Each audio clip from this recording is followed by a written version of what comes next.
रुक करते कुछ और अहम खबरों का। छत्तीसगढ़ में आज एक बार फिर से ईडी की बड़ी रेड हुई, एक बड़ी छापेमारी। आज सुबह कई जगहों पर ईडी ने एक साथ छापा मारा, एक साथ कई ठिकानों पर ईडी ने छापा मारा। आईएएस अधिकारी पी अंबलगन के ठिकानों पर ईडी ने छापा मारा। पूर्व विधायक अग्नि चंद्राकर के घर पर भी ईडी ने दबिश दी। तो छापेमारी के दौरान बड़ी संख्या में सीआरपीएफ के जवान भी मौजूद थे, स्थानीय प्रशासनिक अधिकारी मौजूद थे। बता दें कि ईडी ने छत्तीसगढ़ की राजधानी रायपुर समेत कई जिलों में टीम यहां पर पहुंची हुई थी ईडी की। उन्होंने रेड डाली। रायपुर स्थित ट्रांसपोर्टर विपुल पटेल के घर और बिलासपुर में उनके ठिकानों पर छापेमारी की। इसके साथ ही आईएएस ऑफिसर पी अंबलगन के रायपुर और दुर्ग भिलाई स्थित उनके निवास पर भी छापा पड़ा है।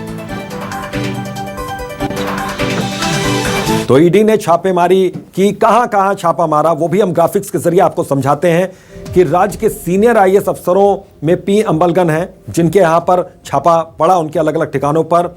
उनके पास कई विभाग हैं। तो सचिव हैं जल संसाधन विभाग में, अंबलगन की पत्नी भी आईएएस अधिकारी हैं, उनके पास भी कई प्रशासनिक कार्यों का जिम्मा है। अग्नि चंद्राकर के यहाँ भी छापा पड़ा है। तो राज्य के सीनियर आईएएस अफसरों में शुमार किए जाते हैं पी अंबलगन। तो पी अंबलगन के पास सचिव जल संसाधन विभाग, पर्यटन एवं संस्कृति, धार्मिक न्यास, ये सारे विभाग हैं। उनकी पत्नी आईएएस अधिकारी हैं। इसके अलावा पूर्व विधायक अग्नि चंद्राकर को राज्य सरकार ने कैबिनेट मंत्री का दर्जा दिया है। तो ईडी की छापेमारी के दायरे में ये सभी लोग हैं। तो ईडी ने आज छापेमारी की। राजनेता व्यापारियों के घर पर कागजातों को खंगाला। तो एक बार फिर से आईएएस राजनेता और कारोबारियों के घर पर छापे से हड़कंप मचा हुआ है।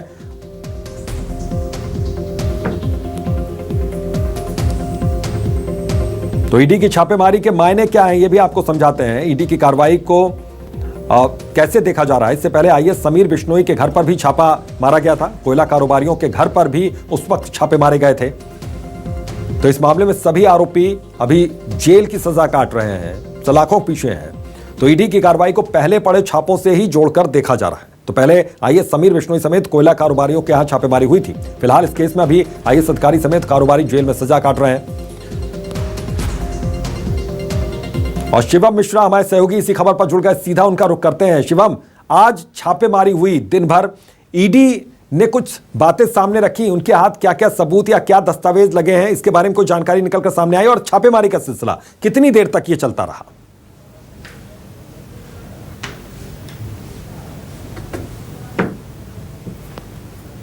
तो छापेमारी पर सियासी पारा यहां पर गरमाया हुआ है। राज्य सरकार ईडी कार्रवाई को लेकर केंद्र सरकार पर निशाना साधती हुई नजर आई है। तो छापेमारी यहां पर लगातार हो रही है। कई जिलों में एक साथ आज छापा मारा गया। तो प्रशासनिक अधिकारी और व्यापारी निशाने पर रहे हैं। तो छापेमारी पर सियासी पारा भी गरमाया हुआ है। बहरहाल इस बीच में ईडी ने आज छापा मारा। तो ईडी का हंटर यहां पर लगातार चला। लेकिन ईडी की छापेमारी पर सीएम भूपेश बघेल ने बड़ा बयान दिया कि बीजेपी के पास सेंट्रल एजेंसी ही हथियार है। ये सीएम बघेल ने कहा, चिटफंड कंपनी की जांच क्यों नहीं करती ईडी? ये कहना है सीएम भूपेश बघेल का। मैंने पहले ही कहा था कि चुनाव तक ईडी यहीं रहेगी, जहां चुनाव होते हैं वहां ईडी के छापे पड़ते हैं। ये कहना है सीएम बघेल का। अधिकारियों को, कर्मचारियों को डराने का काम किया जा रहा है। बीजेपी के कार्यकाल में हुए भ्रष्टाचार की जांच क्यों नहीं की जाती?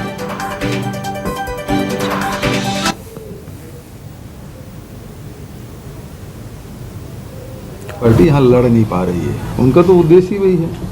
जहाँ जहाँ चुनाव होते हैं, पश्चिम बंगाल में पहले खूब चला था चुनाव, पहले तक के, उसके बाद महाराष्ट्र में चला, यहाँ उसके पहले कर्नाटक में चला था, और यहाँ चल रहा है। तो ये कुल मिला के जो स्थिर सरकार है उसको स्थिर करना, जो जितना बदनाम कर सकते हो बदनाम करो, और अधिकारियों को, व्यापारियों को, राजनेताओं को डराने का काम। तो हमारे दो सहयोगी इसी खबर पर जुड़ गए हैं।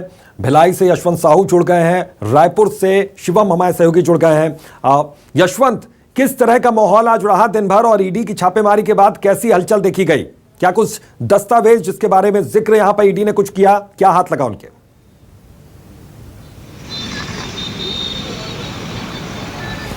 बिल्कुल, हलचल तो बड़ी है, क्योंकि जिस वक्त मैं खड़ा हूँ अभी 32 बंगले के बाहर खड़ा हूँ, जहाँ पे आईएएस दंपति अंबल मंगल जो डी है और उसके अलावा जो अलग मंगई डी दोनों का ये निवास है। और 32 बंगले के बाहर हम खड़े हैं अभी अभी जस्ट 5 मिनट पहले एक बड़ी गाड़ी गई है, सफारी गाड़ी गई है, जिस सफारी गाड़ी में ईडी की टीम आई हुई थी। उस गाड़ी में एक व्यक्ति पीछे बैठे हुए थे और ड्राइवर सीट पर ड्राइवर था। इसके अलावा जो गाड़ी गई है वो MH रीजन की गाड़ी है। MH जो होती नंबर होती है वो रीजन की गाड़ी, चूंकि महाराष्ट्र की गाड़ी है। टीम जो है उसी इलाके से भी आई थी, अलग अलग जगहों से आई थी। सुबह 5 बजे से कार्रवाई जारी थी। एक गाड़ी रवाना हुई है, 2 गाड़ी अंदर अभी भी दाखिल है, जैसा कि हमारे सूत्रों ने बताया है, और 2 गाड़ी अंदर मौजूद अभी भी। एक गाड़ी को हमने अपनी कैमरे से देखा है, हमने फुटेज डाले हैं, फुटेज हम दर्शकों को दिखाएंगे उसको। अभी ये स्पष्ट नहीं हो पाया कि अंदर चूंकि क्या कुछ हुआ है, क्या कुछ जानकारी सामने आई है, क्या इनपुट मिले ईडी को, लेकिन कनेक्शन ये जानकारी अभी यहाँ पर सामने नहीं आई है। शिवम, किस तरह की हलचल वहां राजधानी में देखी गई? किस तरह से ईडी की टीम क्या वहां पहुंची, और पहुंची तो कहां कहां पहुंची? उसके बाद सियासी हलचल कैसे फिर बढ़ी?